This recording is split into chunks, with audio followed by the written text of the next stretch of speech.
BNP chairperson ও সাবেক প্রধানমন্ত্রী খালেদা জিয়ার মৃত্যুতে আগামী ৩১ ডিসেম্বর ২০২৫ থেকে ২ জানুয়ারি ২০২৬ পর্যন্ত ৩ দিনের রাষ্ট্রীয় শোক ঘোষণা করেছে সরকার।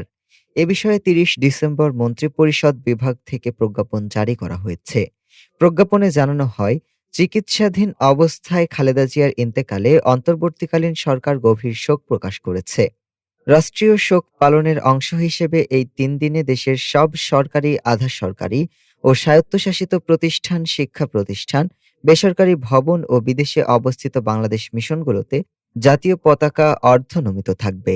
এছাড়া ২ জানুয়ারি ২০২৬ তারিখে দেশের সব মসজিদে খালেদা জিয়ার মাগফেরাত কামনায় বিশেষ দোয়ার আয়োজন করা হবে। অন্যান্য ধর্মীয় প্রতিষ্ঠানগুলোতেও তার আত্মার শান্তির জন্য বিশেষ প্রার্থনা অনুষ্ঠিত হবে। এর আগে জাতির উদ্দেশ্যে দেওয়া ভাষণে প্রধান উপদেষ্টা জানান, রাষ্ট্রীয় শোকের পাশাপাশি ৩১ ডিসেম্বর ২০২৫ তারিখে সারা দেশে সাধারণ ছুটি থাকবে। খালেদা জিয়ার মৃত্যু দেশের রাজনীতিতে একটি গুরুত্বপূর্ণ অধ্যায়ের অবসান হিসেবে বিবেচিত হচ্ছে। ডেস্ক রিপোর্ট, আজ বার্তা।